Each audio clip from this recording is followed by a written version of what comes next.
Olá, queridos irmãos, que sejam de paz os nossos pensamentos, os nossos sentimentos. Vamos iniciar o nosso Evangelho no Lar Online do Grupo Espírita Paulo de Tarso, do Rio de Janeiro. Para esse início, então, vamos à nossa prece inicial. Vamos fechando os nossos olhos. Graças a Deus, obrigada, Jesus, Mestre querido, por essa oportunidade abençoada de realização do Evangelho no lar. Agradecemos a Ti, Senhor, bem como aos benfeitores amigos que em Seu nome estão aqui conosco para nos acompanhar, nos auxiliar, nos inspirar nos estudos desse Evangelho de hoje. Mas, sobretudo, agradecemos ao nosso Pai Maior, a quem pedimos muita proteção e a devida permissão para iniciarmos o Evangelho no Lar de hoje, dando juntos graças a Deus.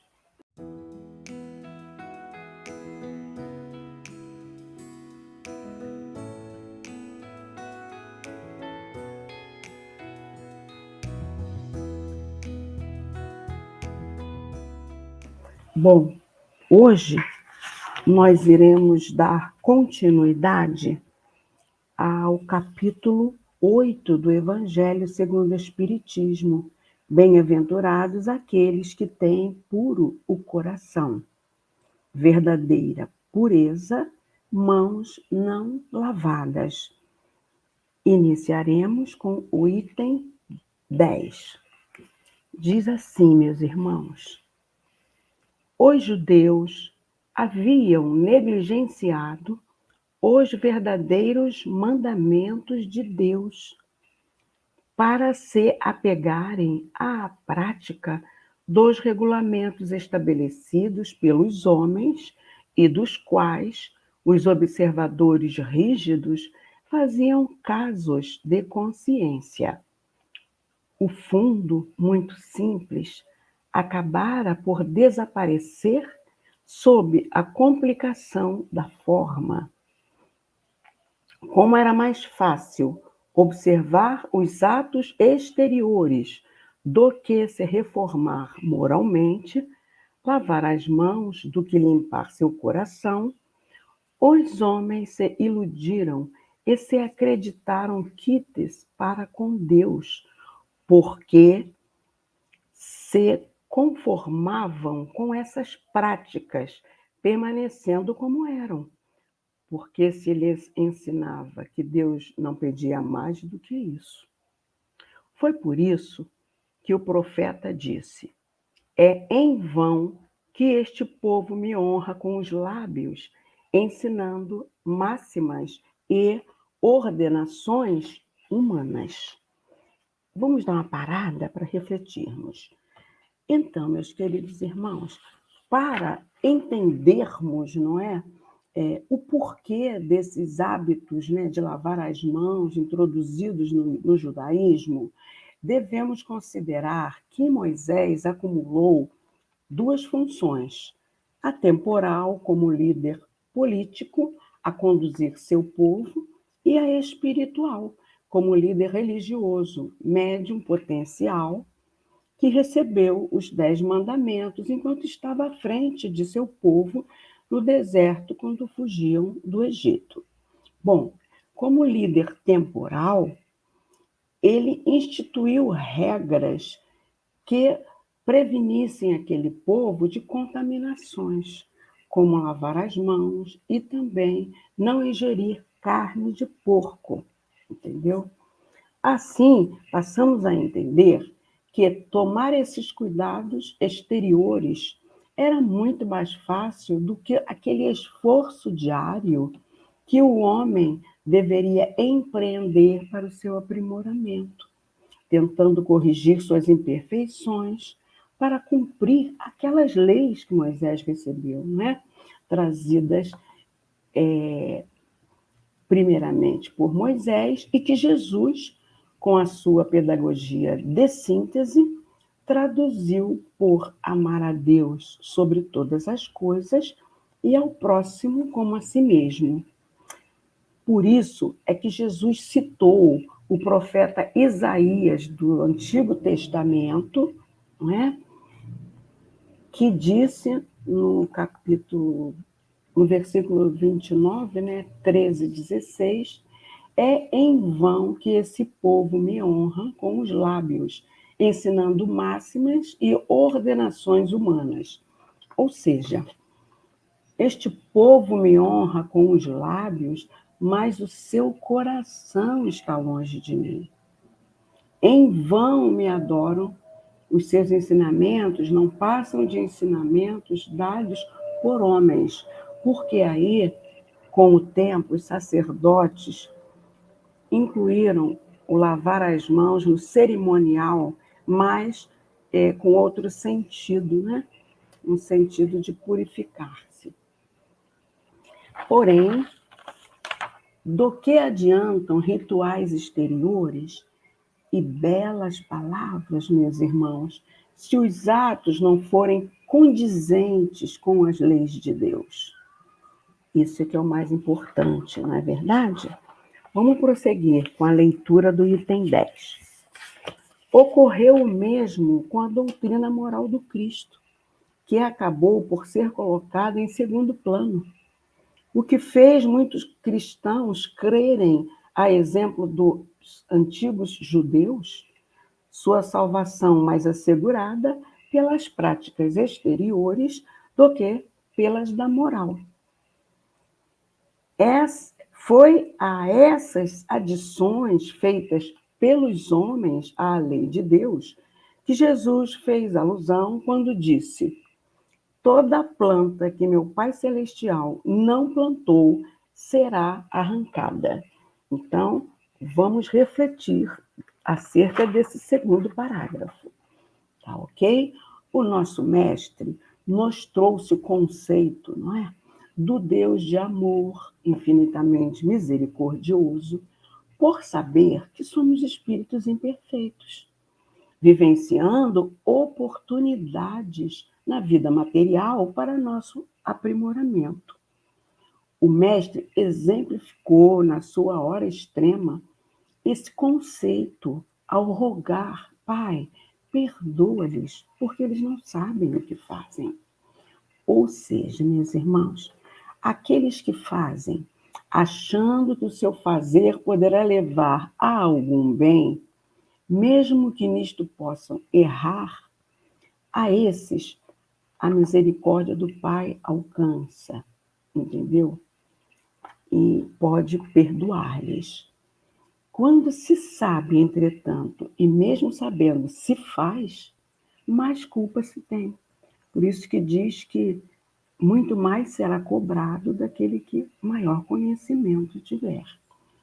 Se recordarmos como a igreja oficial afastou-se das leis de Deus, não é? Criou vários dogmas, cobrou indulgências, não é? Foi se complicando, ceifou vidas humanas com o Tribunal da Inquisição.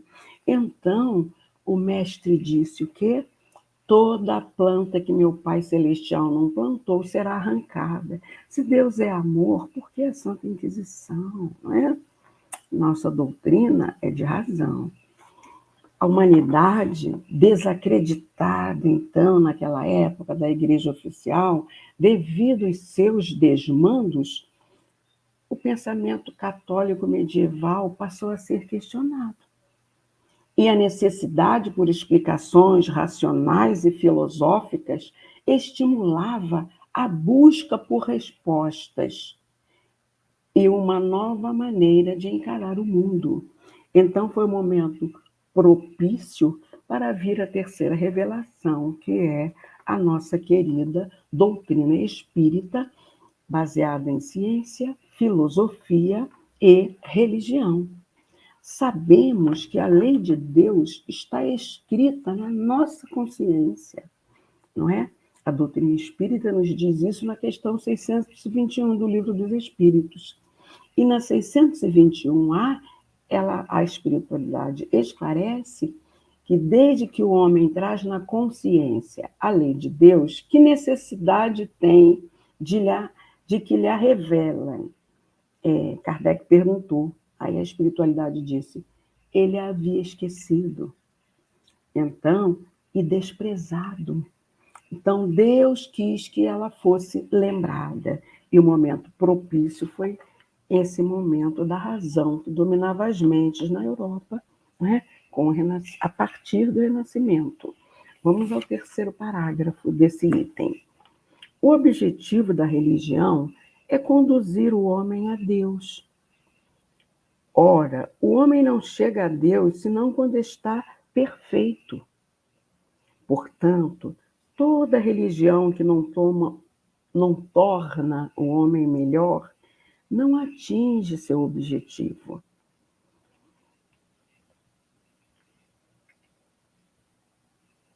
Aquela sobre a qual se crê poder se apoiar para fazer o mal é ou falsa ou falseada em seu princípio.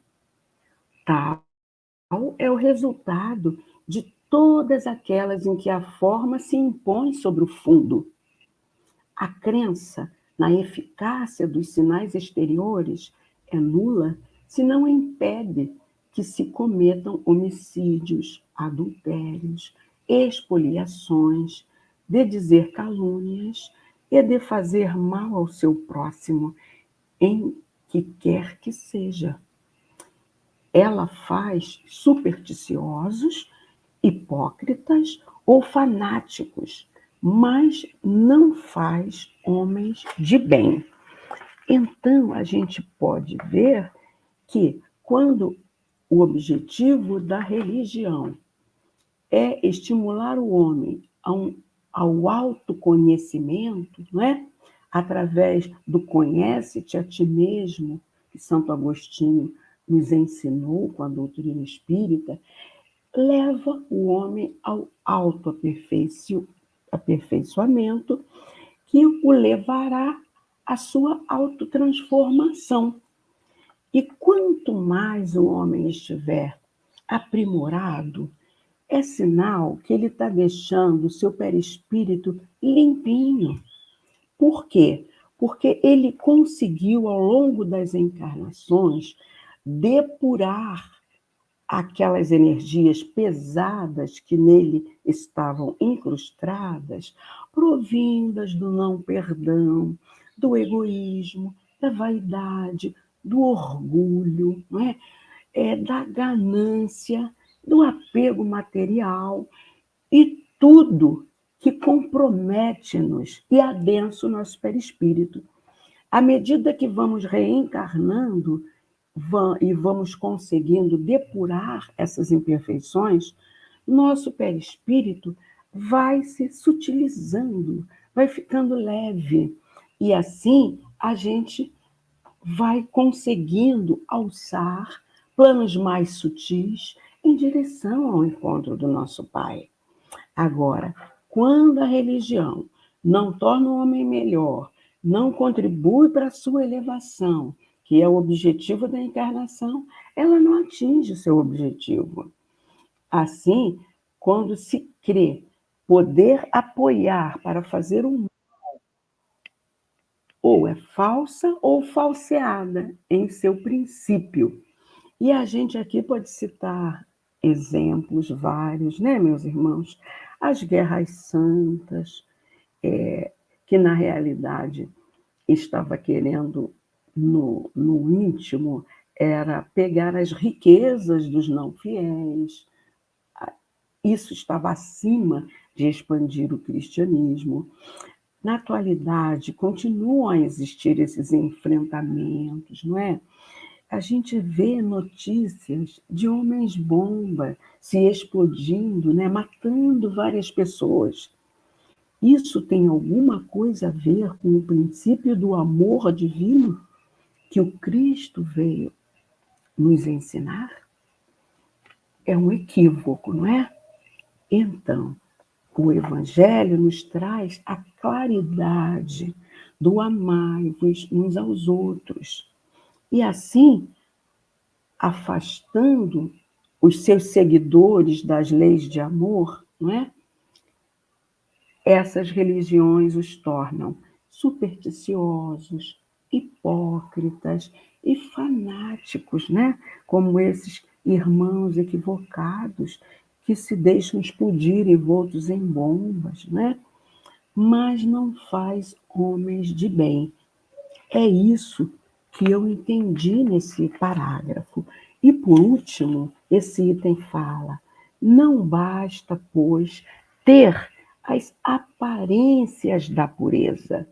É preciso, antes de tudo, ter a pureza do coração. E assim, para finalizar, eu recorri a um trecho do livro Vivendo o Evangelho, volume 1, de Antônio Baduy Filho, em que ele diz assim: não confunda, é uma psicografia, né, de Antônio Baduy Filho por André Luiz, em que ele diz assim: não confunda ato exterior com atitude íntima. Não se pode amar de verdade se o coração está distante, impregnado de egoísmo. Melhore, pois, o mundo interior, seguindo os ensinamentos de Jesus, para que sua mudança de vida seja autêntica, certo de que o fruto realmente amadurece de dentro para fora. E isso é que Jesus quer, que ao nos transformarmos, essa centelha divina que habita em nosso interior, ela desabroche, expanda-se de nós, nos tornando seres iluminados, com perispíritos leves, em condições de ascender a planos mais sutis, mais próximos do nosso Pai. É isso, meus irmãos. Muita paz. Agora eu vou passar para a nossa querida Vânia, para ela dar continuidade ao nosso estudo com o item 11. A palavra é sua, querida. Gratidão, Norminha. Conforme nós estamos estudando, eu quero provocar dos nossos irmãos ouvintes, né, internautas, que nos honram com a sua participação, quase passando o ano, metade do ano já se foi, 2024, século 21. Vocês acham que até onde nós já caminhamos tem muita diferença o homem de hoje, de ontem com o de hoje? Vamos ver a sequência desse item do capítulo 8, Bem-aventurados os que têm puro coração, que é o item 11, que tem por subtítulo Escândalos. Se a vossa mão é motivo de escândalo, cortai-a. É um subtítulo que já chama a atenção porque muitas pessoas ainda têm um único sentido para a palavra escândalo. E aí, será que realmente a pessoa deve cortar a mão se ela ser motivo de escândalo ou se ela provocar um escândalo? Vamos ouvir o que é o item 11. E à medida do necessário eu vou fazendo pausas, ok? Se alguém escandalizar a um destes pequenos que creem em mim, fora melhor que lhe atassem ao pescoço uma dessas mós que um asno faz girar e que o lançassem no fundo do mar. Mó é aquela pedra de moinho. Então era amarrado uma corda ao pescoço do asno, né, do burro, e de vários animais, eles iam fazendo uma volta em círculo e aquilo ali fazia funcionar um moinho, né, onde eram moídos os cereais, certo? E aí, então, se nós formos levar ao pé da letra, né, muita gente iria ficar sem a mão. Né? Hoje nós temos ainda países onde a mão decepada ela se dá quando aqueles cometem crimes, principalmente de furto, de roubos. Né? Ai do mundo por causa dos escândalos, pois é necessário que venham escândalos, mas ai do homem por quem o escândalo vem. Até aqui nós não falamos ainda sobre os outros sentidos da palavra escândalo.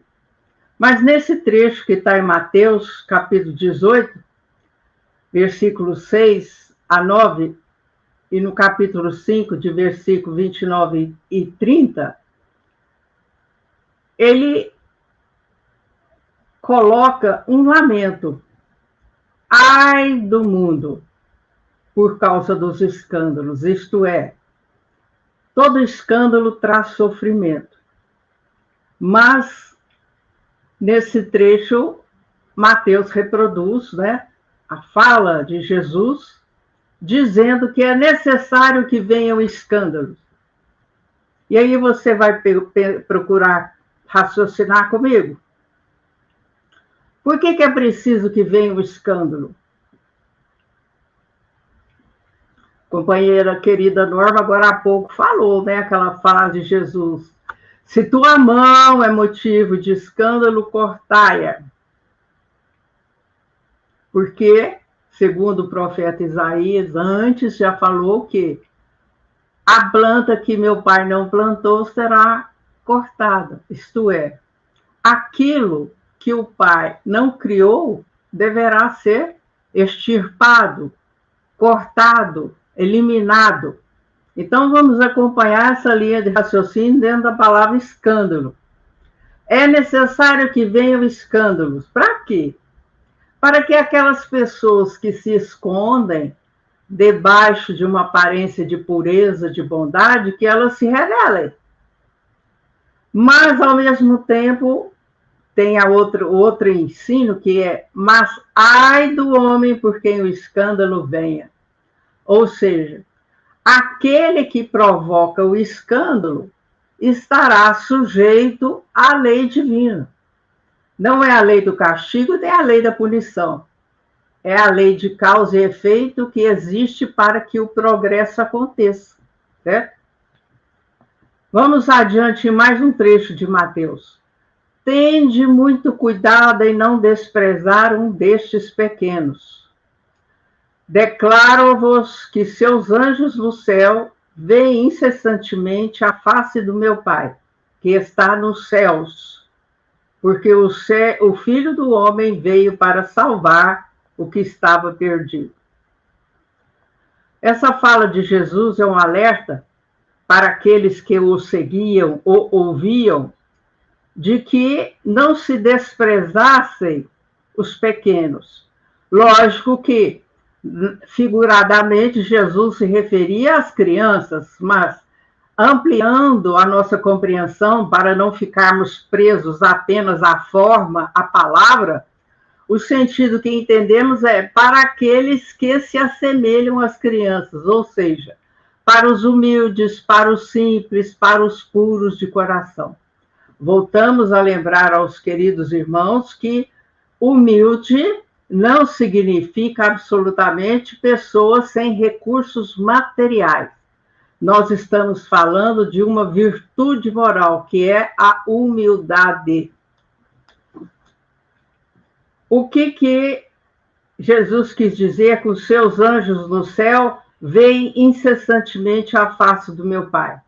Significa aquilo que nós podemos ver em O Livro dos Espíritos, que quando nós chegamos à condição de espíritos puros, ou seja, a primeira ordem da escala espírita, nós vemos Deus. Né? Então, Jesus quis referir o seguinte, que os anjos veem incessantemente a face do meu Pai que está nos céus. Como aí está no plural, Jesus está se referindo aos planos mais sublimes, mais adiantados. Porque o Filho do Homem veio para salvar o que estava perdido. Quem que é o Filho do Homem? Jesus. O que Jesus veio fazer? Para nos salvar. Salvar o nosso corpo? As nossas propriedades materiais? Não. Para salvar o nosso espírito. De que maneira? Falando e exemplificando a lei de amor, que é toda a base do seu evangelho. E agora, no último trecho aqui escolhido por Kardec, pelos Espíritos da Codificação, nós temos: se a vossa mão ou vosso pé é objeto de escândalo, cortai-os e lançai-os longe de vós. Melhor será para vós que entreis na vida tendo um só pé ou uma só mão, do que terdes dois e serdes lançados no fogo eterno. Isto é, podemos ter 2 olhos, 2 ouvidos, 2 braços, 2 mãos, 2 pernas, 2 pés, mas se um deles for motivo de escândalo, isto é, se um deles prejudicar algo ou alguém, ele deverá ser cortado e lançado no fogo eterno. O que é esse lançado no fogo eterno? Porque à época de Jesus, né, os sacerdotes enfatizavam, destacavam a crença no fogo eterno, que seria aquele estado em que a criatura ficaria eternamente sob as chamas do fogo para se purificar em função dos seus erros, de seus vícios e de suas falhas. Mais adiante continua: se o vosso olho vos é objeto de escândalo, arrancai-o e lançai-o longe de vós. Melhor para vós será que entreis na vida, tendo um só olho, do que terdes 2 e serdes precipitados no fogo do inferno. Mateus, capítulo 18, versículos 6 a 9, e capítulo 5, versículos 29 e 30. E aí, mesmo que essas palavras soem para nós assim, duramente, friamente, vamos lembrar a época em que elas foram ditas, né? Para aquela população ainda endurecida de sentimentos, ainda muito ignorante quanto às coisas espirituais, né? Tinha que se falar assim para a criatura, ainda que fosse pelo medo, pelo receio, pelo temor, para a criatura pelo menos pensasse, parasse para refletir e analisar os seus atos e principalmente que essas criaturas pudessem controlar-se, controlar os seus impulsos, os seus instintos, a sua fúria e daí por diante. E Allan Kardec, no item 12, vai explicar agora para nós o sentido que devemos entender da palavra escândalo. Você já pensou aí como você o entende até agora? Vamos lá? No sentido vulgar, quer dizer, no sentido comum, escândalo se diz de toda ação que de modo ostensivo, quer dizer, que de modo que se exibe, choca a moral ou a decência. Para nós, hoje, existem coisas que outrora chocavam pela questão da decência e da moral. Por exemplo, as roupas femininas, né? Os biquínis, né? As blusas, né? Que deixam muita parte do corpo a descoberto, à vista. E daí, aquela época, né, as mulheres, né, tinham que vestir aquela roupa comprida, e quando seguidoras do islamismo, tem que cobrir a cabeça. Em alguns países, mesmo se for solteira ou casada, tem que cobrir tudo, só deixar os olhos aparecerem. Noutras, né, a mulher casada cobre os cabelos e deixa o rosto à vista. O escândalo não está na ação em si mesma, mas na repercussão que possa ter. Então, o escândalo não está no fato, na coisa que aconteceu, na coisa que aparece. O escândalo está na repercussão, isto é, na divulgação, na propagação, no espalhar desse fato. A palavra escândalo implica sempre a ideia de um certo arruído. O que é arruído? Arruído é aquele barulho, aquele clamor de muita gente reunida junta, né? Muitas pessoas se contentam em evitar o escândalo, porque seu orgulho sofreria com ele e a consideração de que desfrutam ficaria diminuída entre os homens. Então, muitos acham que é melhor evitar o escândalo do que tomar alguma medida contra quem provocou esse escândalo. Por quê? Porque ali estaria calando aquele escândalo, né, que não atingiria nem o seu orgulho e nem diminuiria a distinção, a honra que aquela pessoa teria diante dos homens, diante da sociedade em que vivia, né? Desde que fiquem as suas torpezas, quer dizer, as suas infâmias, as suas desonestidades ignoradas, é quanto basta para que sua consciência permaneça em paz. Quer dizer, ele prefere que os outros não saibam. Ele faz tudo para que os outros não saibam o que aconteceu com ele, em que escândalo ele foi envolvido. Por quê? Para justamente ele não perder o prestígio que ele acha que tem. E aí ele sozinho arca as consequências no seu íntimo, né? Sofre aquela situação em silêncio, para que ninguém saiba o que realmente está acontecendo com ele. São, segundo as palavras de Jesus, sepulcros brancos por fora, mas cheios de podridão por dentro, vasos limpos no exterior e sujos no interior. Essas palavras de Jesus, né, em alguns livros pode estar traduzido como sepulcros caiados por fora, mas cheios de podridão por dentro, né, refere-se a quê?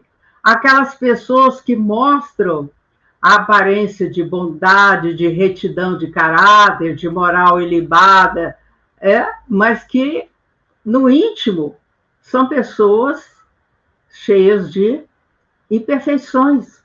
Aqui Jesus, naquela época, falou cheio de podridão, né? Estão com o seu íntimo, com o seu interior muito sujo. No sentido evangélico, o significado da palavra escândalo, ou o sentido da palavra escândalo, tão frequentemente empregada, é muito mais geral, razão pela qual, em certos casos, não se compreende o significado. Por que não se compreende?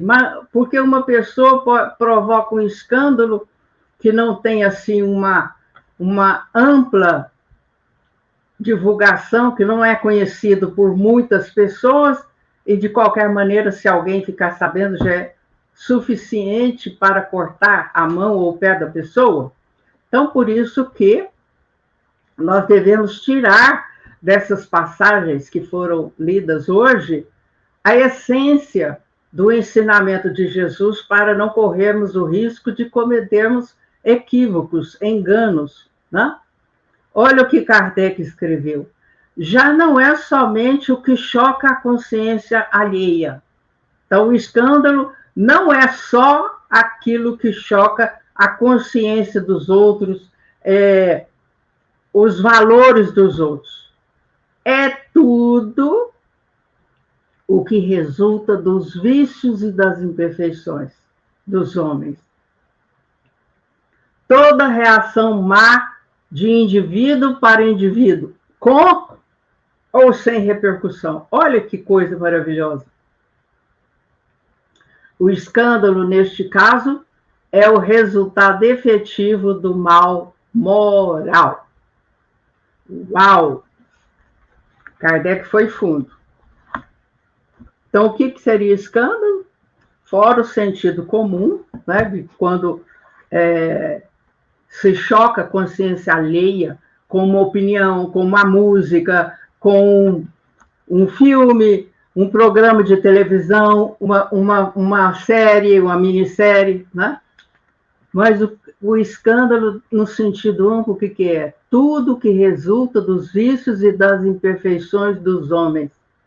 Todo o mal que uma ação provoca em outras pessoas, com ou sem repercussão. Então, fazemos mal para nós, em primeiro lugar, e depois fazemos o mal para aqueles que nos ouvem, para aqueles que nos leem. Daí a responsabilidade nossa de facilitadores ou explicadores do Evangelho de Jesus, nós tomamos muito cuidado para não colocarmos os nossos pontos de vista, para nós procurarmos sermos fiéis ao Evangelho de Jesus e àquilo que a doutrina espírita nos esclarece. Então, por que pensarmos assim, mas é algo assim muito radical, cortar um pé e uma mão? Tudo isso acompanha a evolução da sociedade em que se vive. Então, as leis civis, os costumes, eles são alterados à medida em que essa sociedade vai se modificando, vai amadurecendo, vai buscando novos valores, novos entendimentos sobre aquilo que acontece na vida diária, né? E o Evangelho de Jesus, ele vem nos lembrar o quê? Da necessidade de nós buscarmos o nosso aprimoramento, a nossa evolução, a nossa melhoria moral. Porque muitas pessoas ainda pensam que o mais importante é o material, é o físico, é a aparência, são os títulos, a posição social, os bens. Não, isso nada levamos conosco quando regressamos à pátria espiritual. Tudo fica aqui na Terra. Então, o que chama a atenção na palavra escândalo é que, como nós ainda estamos num mundo de provas e expiações onde o mal predomina, diariamente, ou melhor, a todo momento, vemos um escândalo explodindo, divulgado pela internet até simultaneamente a sua ocorrência. Quer dizer, há um escândalo, a pessoa que está passando vai lá e está filmando, gravando o vídeo daquele escândalo. Né? Então, por que essas coisas estão sendo permitidas? Justamente para que aqueles que se ocultam sob uma máscara de bondade, de seriedade, de idoneidade, eles sejam descobertos e as pessoas passem a ter um outro olhar sobre si mesmas, sobre as pessoas com as quais convive, sobre a vida. Não há por que pensarem assim, se Deus criou tudo que existe, então o mal é criação de Deus? Está aí, o próprio Isaías falou no Antigo Testamento, e depois Jesus, através de Mateus, falou o quê? Toda planta que meu pai não plantou será arrancada. Isto é, aquilo que não veio de Deus, aquilo que não é criação de Deus, será arrancado, será eliminado por qualquer processo. Não aqui vamos comentar, porque não é o momento, mas as leis divinas são iguais para todos nós e elas funcionam com o objetivo de nos conduzir ao progresso. Absolutamente não é castigo, nem punição, nem proibição de nada. Tanto não é que aqui nós lembramos aquela fala de Paulo, quando ele disse, tudo me é lícito, mas nem tudo me convém. Então, vamos refletir sobre esses itens de hoje, para que nós estejamos semeando sementes mais vigorosas, sementes de paz, de felicidade, de alegria, de contentamento, de progresso, sementes boas. Correto? Grande abraço a todos. Eu passo a palavra para a Norminha para pedir a magnetização ou fluidificação de nossas águas. Vamos lá, Norminha?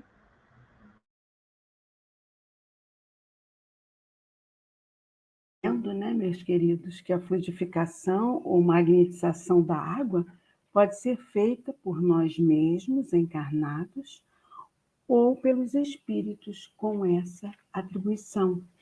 As propriedades da água permitem que ela absorva com facilidade energias e fluidos salutares, capazes de atenderem nossas necessidades espirituais e físicas, sendo inclusive medicinais, né, para a nossa cura.